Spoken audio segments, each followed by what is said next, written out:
বন্ধুরা নমস্কার। বিষয় এ কেমন বেনিয়াগিরি। বন্ধুরা, আমরা মানুষের সঙ্গে তো কপটতা করি, ঠকাই, কিন্তু ঈশ্বরের সঙ্গেও এটি করতে আমরা কিন্তু পিছপা হই না। আমরা কোন পর্যায়ে চলে গেলে পরে এটি করি, যে মানুষকে ঠকাচ্ছি, কপটতা করছি, একই জিনিস করছি ভগবানের সঙ্গেও। এমন মানুষদের ভগবান কি করবেন বলুন। আর বেশি এটি কোথায় হয় জানেন? ধর্মস্থানে। কপটতার চূড়ান্ত। আর কিছু বেনিয়া যে কিভাবে মানুষকে ঠকাচ্ছে। মানুষ যাচ্ছে বিশ্বাস বলে, পুরো স্যারেন্ডার করে দিয়েছে নিজেকে, যে আমাকে একটু ভালো জিনিস দাও। অনেক দিন পরে এসছি ভগবানের কাছে, একটু ভালো জিনিস দিতে চাই। সে ধরে নেয় এইবারে একটা তো ভালো খদ্দের পেয়ে গেছি, হরণ কর, লোটো একে। একবারও সে ভাবছে না এই সরল মনা ব্যক্তিকে আমি কিভাবে কপটতা করে ভগবানের দরবারে কিভাবে আমি পাপ করছি। একটা উদাহরণ দিই। এক ভদ্রলোক সম্প্রতি আমার কাছে না ভীষণ আক্ষেপ করলেন, কিন্তু এই আক্ষেপ করার মানুষ না। আমি তখন বুঝতে পারছি আসলে এই মেসেজটা দেওয়ার জন্যই, তাই আমি ভিডিওটা করিয়ে মেসেজটি দেওয়ার চেষ্টা করছি।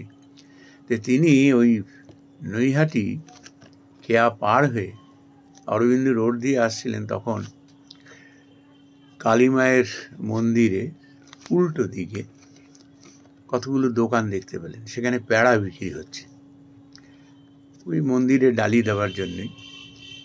তার এই ভদ্রলোক আবার মানে সব থেকে সেরা সেরা জিনিস ভগবানকে খাওয়াবেন।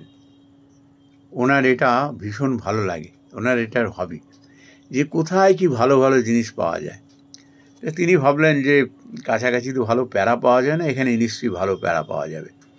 তো ওই দোকানটিতে গিয়ে বললেন, আমি ভালো প্যাড়া হবে? বলে হ্যাঁ হ্যাঁ, এই তো এটা নিন না। তখন বললেন, খারাপ হলে দিতে হবে না, ভালো প্যাড়া চাই, পয়সা যা লাগে লাগুক। তখন এটি 10 টাকা করে, এটা নিয়ে যান, খুব ভালো। সে তখন ওই প্যাড়া নিয়ে বাড়িতে এলেন, গৃহদেবতাকে পুজো দেবেন। তারও খুব ভালো লাগলো, যা ভালো মানে প্রায় মিষ্টি দিই। আর এই উনি আবার এই যখন তারকেশ্বরে যান, কাশিতে যান, ওখান থেকে প্যাড়া কিনে নিয়ে আসেন, আর সব থেকে সেরা প্যাড়া, দামের দিকে তাকান না। তো বাড়িতে এসে ভগবানকে তো সেটা দিয়েছেন। তারপরে সেই পুজোর পরে প্রসাদ দিতে গিয়ে ভীষণভাবে হতাশ হয়ে গেলেন এবং নিজে তখন মাথা চাপড়াতে শুরু করলেন। ইস, ছি ছি ছি, ভগবানকে এরকম অখাদ্য দিলাম খেতে।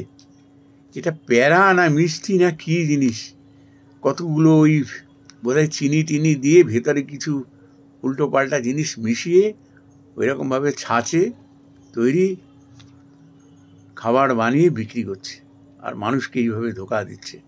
একবারও ভাবছে না যে যে কিনতে এলো সে তো দরাদরি করেনি, সে তো একদম ব্লাঙ্ক চেক দিয়ে দিয়েছে, আমি ভালো জিনিস চাই, যত দামি হোক না কেন। এইভাবে ঠকানোর তো কোনো মানে হয় না। বন্ধুরা, এটি খেয়াল রাখতে হয় যে মানুষ 6 মাসে 9 মাসে একবার আসেন ভগবানের দরবারে পুজো দিতে।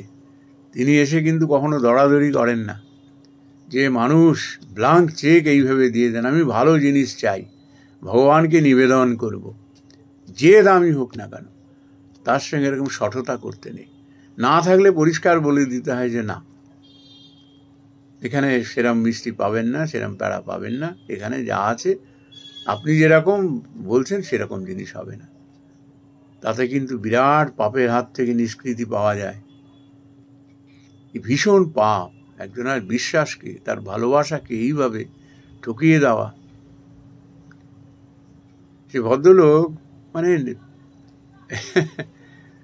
এত মর্মাহত হয়েছেন যে ভগবানকে সে কি অখাদ্য খেতে দিলেন।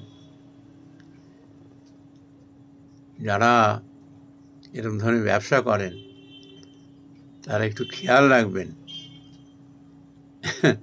এতে আপনার ব্যবসা সুপ্রতিষ্ঠিত হবে। ঠকিয়ে কোনো জিনিস বড় হওয়া যায় না।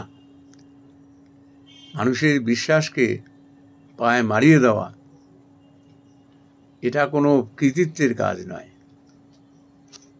সততার সঙ্গে কাজ করা এটি মস্ত বড় একটা চ্যালেঞ্জ। যারা এটি করতে পারেন না তাদের ব্যবসা কখনো মার যাবে না, তার উত্তর তাদের শ্রীবৃদ্ধি হবে।